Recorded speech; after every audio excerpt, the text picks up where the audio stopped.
Yo, welcome to another episode of A Chapter a Day to Keep the Devil Away.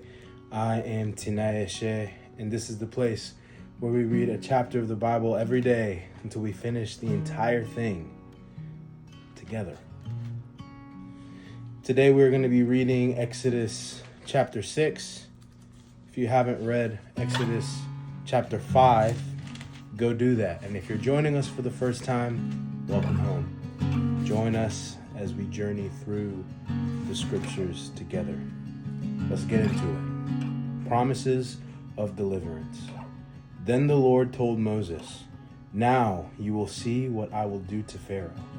When he feels the force of my strong hand, he will let the people go.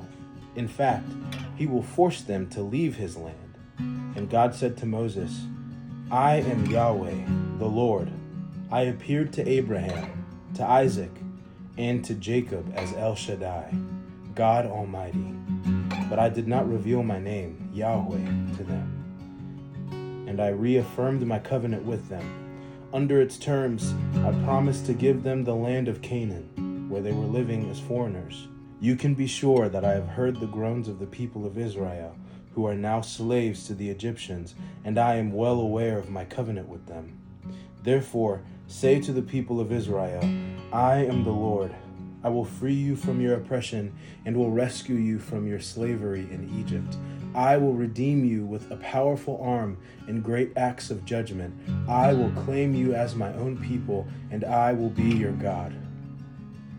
Then you will know that I am the Lord your God, who has freed you from your oppression in Egypt.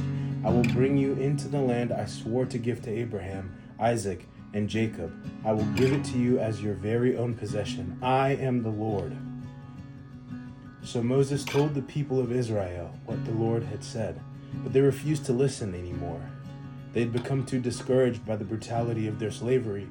Then the Lord said to Moses, "Go back to Pharaoh, the king of Egypt, and tell him to let the people of Israel leave his country." "But Lord," Moses objected, "my own people won't listen to me anymore. How can I expect Pharaoh to listen? I'm such a clumsy speaker." But the Lord spoke to Moses and Aaron and gave them orders for the Israelites and for Pharaoh, the king of Egypt. The Lord commanded Moses and Aaron to lead the people of Israel out of Egypt.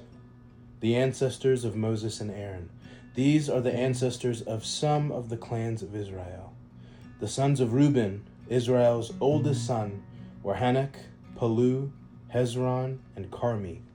The sons of Simeon were Jemuel, Jamin, Ohad, Jakin, Zohar, and Shaul. Shaul's mother was a Canaanite woman. Their descendants became the clans of Simeon. These are the descendants of Levi, as listed in their family records. The sons of Levi were Gershon, Kohath, and Merari. Levi lived to be 137 years old. The descendants of Gershon included Libni and Shimei, each of whom became the ancestor of a clan. The descendants of Kohath included Amram, Izhar, Hebron, and Uzziel. Kohath lived to be 133 years old. The descendants of Merari included Mali and Mushi. These are the clans of the Levites as listed in their family records. Amram married his father's sister Jochebed, and she gave birth to his sons, Aaron and Moses. Amram lived to be 137 years old. The sons of Izhar were Korah, Nepheg, and Zikri. The sons of Uzziel were Mishael, Elzaphan, and Sithri. Aaron married Elisheba, the daughter of Aminadab and sister of Nashon, and she gave birth to his sons, Nadab, Abihu, Eleazar, and Ithamar.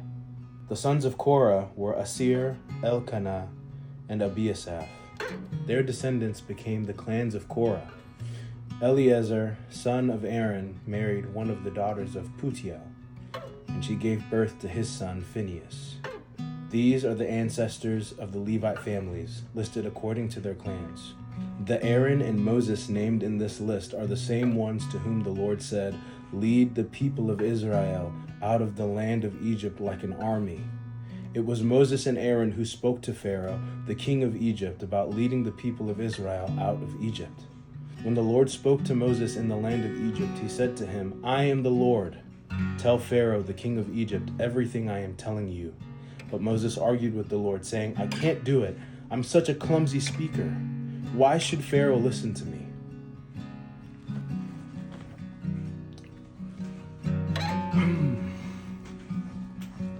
Takeaways.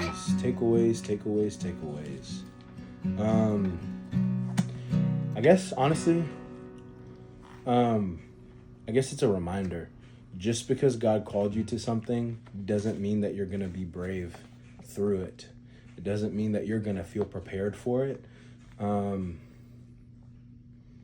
And we also see through Moses' actions that it does mean that you can respond with your fears, doubts, and concerns. God has space for it. But I don't think it's right for us to always attribute readiness and skill with calling. God often qualifies the called. He doesn't call the qualified. You hear that spoken a lot in church. There is something to be said about preparing yourself and being ready if you feel like God is giving you these gifts and calling you in a specific direction. Yeah, it's on you to a degree to prepare yourself and to ready yourself for the work that God has called you to do. But God is also the one who's doing the work in you as you say yes to his partnership, to his request and invitation to partake in the ministry that he is prepared for you to do. So if you feel like God's calling you to something and you don't feel like you're ready or you don't feel like you're qualified, that doesn't mean that you're not called. It may just mean that God is the one who's going to be doing the qualifying, the preparing, and the establishing in you to do the work. Maybe just to remind you that it was never you in the first place. It was always him. So that's all I got. I love you. Peace.